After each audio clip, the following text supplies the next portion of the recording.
नमस्कार दोस्तों, मैं राकेश वर्मा आप सभी का स्वागत करता हूं आपके अपने परिवार एसएन गुरुकुल पर। दोस्तों, मैं इस वीडियो के माध्यम से शिक्षा विभाग और बिहार सरकार से प्रश्न पूछना चाहता हूं।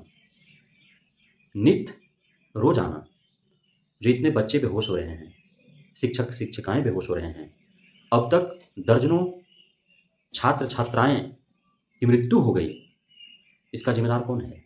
इसकी जवाबदेही किसके ऊपर है? बिहार में ठंड का मौसम है, मौसम विभाग ने हाई अलर्ट जारी कर दिया है, लगातार ठंड का प्रकोप बढ़ते जा रहा है।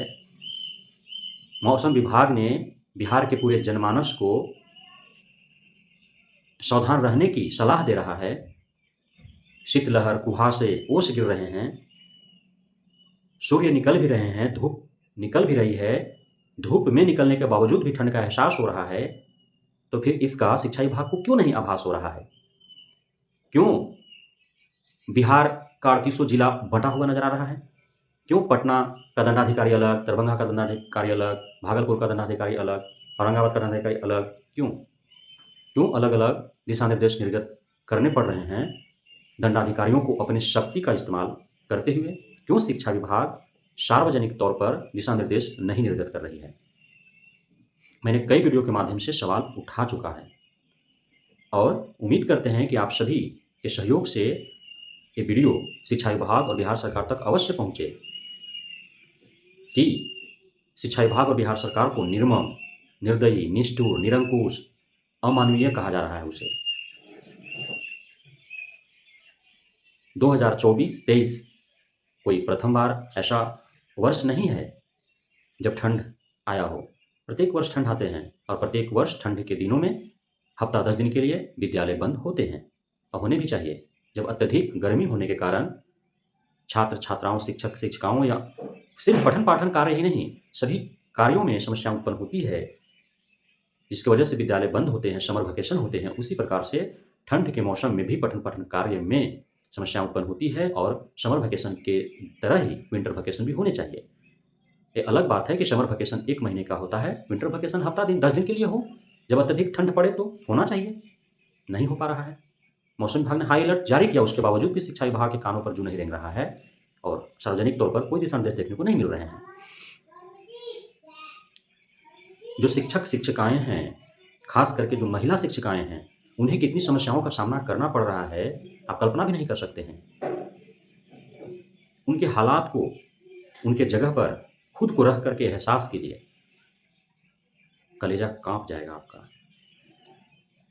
गाड़ियां भी तो सुबह और शाम में नहीं चलती है ना निरंतर, क्योंकि ठंड बहुत अधिक है। इस कपकपाती ठंड में कौन ड्राइवर ऑटो निकालेगा? कोई नहीं निकालेगा। बस का टाइमिंग ही अलग अलग होता है। शाम, अभी ठंड के मौसम में शाम का जो बस होता है वो नहीं चलता है। साथ ही मुख्य मार्ग से जिसका 5 किलोमीटर 3 किलोमीटर दूर जिसका विद्यालय है और वहाँ से कोई आवागमन के साधन नहीं है, जिसको पैदल 3 किलोमीटर 5 किलोमीटर का दूरी तय करना पड़ता है, आते हुए भी और जाते हुए भी।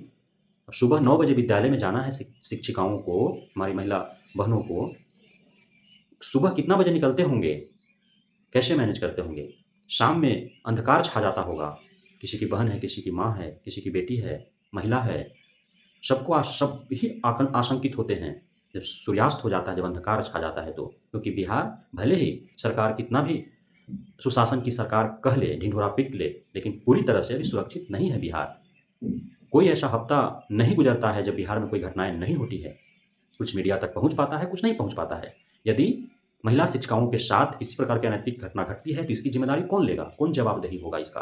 और घटना घटने के बाद सरकार क्या कर सकती है? क्या वापस लौटा सकती है? जो बच्चे मौत के मुंह चले गए, क्या उसे वापस ला सकती है? क्या जिन माता पिता का गोद सुना हो गया, क्या उसका वो गोद भर सकती है सरकार और शिक्षा विभाग? जिस माता पिता को अपने बच्चों को तीनों टाइम का भोजन सही से दे पाने में वो सक्षम नहीं है, ठंड के मौसम में वो कपड़े दे पाने में सक्षम नहीं है, जूते चप्पल दे पाने में सक्षम नहीं है, सरकार को उनके लिए ड्रेस के लिए पैसा देना पड़ता है, फ्री में उनको पुस्तक देना पड़ रहा है, कॉपी कलम हेतु छात्रवृत्ति देना पड़ रहा है, और अटेंडम किसी का बच्चा बीमार पड़ता है, विद्यालय से खबर आती है और वह भागा भागा जाता है अपना काम धंधा छोड़ करके। क्या उस परिस्थिति में उसके पास पैसा है अथवा नहीं है? विद्यालय प्रबंधक, प्रधानाध्यापक तो उस बच्चे को सौंप देते हैं माता पिता को, उसके बाद वो कहाँ ले जाएगा? स्वास्थ्य केंद्र भी तो दूर हैं। पंचायत लेवल पर भी स्वास्थ्य केंद्र अभी पूरे बिहार में नहीं बने हैं। पंचायत लेवल पर यदि बन भी जाए तो एक पंचायत जो है वो 7 किलोमीटर 8 किलोमीटर के रेंज में होता है। पंचायत मुख्यालय में ही बनेंगे, वहाँ भी पहुँच पाना उसे मुश्किल है। और जो उप स्वास्थ्य केंद्र हैं प्रखंड स्तर पर या जिला स्तर पर जो सदर अस्पताल है वहाँ तक तो अभी भी ऐसे बिहार में सुदूर ग्रामीण इलाके हैं जहाँ से पहुँच पाने में घंटों लग जाता है। तो इन सारी समस्याओं से अवगत होते हुए भी और फिर इस पर पहल न करना यह मूर्खता है। पढ़े लिखे ही लोग शिक्षा विभाग में अधिकारी पदाधिकारी बने होंगे, लेकिन पढ़ पशुता की भांति व्यवहार करना यह कहाँ तक उचित है? जवाब तो देना पड़ेगा। मैं पूरे बिहार के अभिभावकगणों से आह्वान करता हूँ, आग्रह करता हूँ कि वे शिक्षा विभाग और बिहार सरकार के द्वारा जो कुकृत्य किए जा रहे हैं, जिसकी वजह से आपके बच्चे मौत के मुँह जा रहे हैं, निरंतर बेहोशी की हालत में विद्यालय प्रबंधक के द्वारा, विद्यालय प्रधानाध्यापक के द्वारा आपको सौंप दिया जा रहा है उसी हालात में। शिक्षक शिक्षिकाएँ बेहोश हो रही हैं, आने-जाने में इतना परेशानी हो रहा है, तो आप सभी को इसके खिलाफ आवाज़ें बुलंद करनी होगी।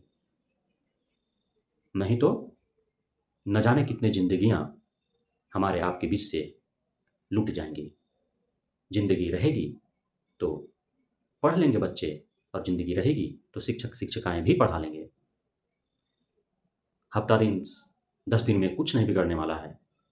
तो इसलिए हमारे द्वारा उठाए गए इस मुद्दे को आप अपने सहयोग से, आप अपने स्तर से इसे शिक्षा विभाग और बिहार सरकार तक पहुँचाने में हमारी मदद करें, ताकि शिक्षा विभाग और बिहार सरकार इस पर पहल कर सके और जो ज़िंदगियाँ चली गईं उसे तो नहीं लौटा पाएगा, उसके लिए हमें दुःख है, लेकिन अब ज़िंदगियाँ बच सकें, किसी माँ-बाप के गोद सुना ना हो, उसकी उम्मीद पर पानी ना फिरे और हमारी बहनें सुरक्षित रह सकें।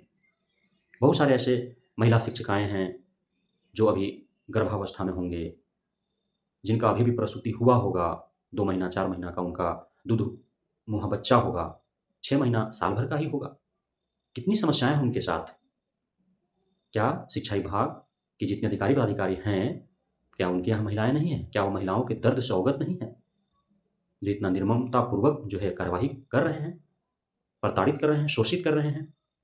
लग रहा है जैसे राज्यकर्मी का दर्जा देकर के वे सरकार के गुलाम बना दिए हैं। शिक्षक या कोई भी सरकारी कर्मी है, वो किसी का गुलाम नहीं है। इसलिए मानव हित में फैसला लेते हुए और इस जो कड़ाके की ठंड है, जो कपकपाती ठंड है, हाड़ को हिला देने वाली जो ठंड है, ठिठुरा देने वाली जो ठंड है, इसमें हफ्ता 10 दिनों का पूरे बिहार के सभी विद्यालयों में शैक्षणिक क्रियाकलाप पर प्रतिबंध लगने चाहिए और सिर्फ छात्र-छात्राओं को ही नहीं, बल्कि शिक्षक-शिक्षिकाओं को भी इतने दिनों तक छुट्टी मिलना चाहिए। यदि वे स्वस्थ रहेंगे, जीवित रहेंगे, तभी पढ़ा पाएँगे और यदि बच्चे स्वस्थ रहेंगे, जीवित रहेंगे, तभी पढ़ पाएँगे और तभी हमारे बिहार का भविष्य उज्ज्वल हो पाएगा। हमारे देश का जो भविष्य जिनके कंधों पर है, वे आगे आने वाले समय में देश के भविष्य को सँवार पाएँगे, सँभाल पाएँगे। बहुत-बहुत धन्यवाद आप सभी साथियों का हमारे साथ जुड़े रहने के लिए, बने रहने के लिए, हमें इतना प्यार देने के लिए, हम पे भरोसा बनाए रखने के लिए। जय हिंद।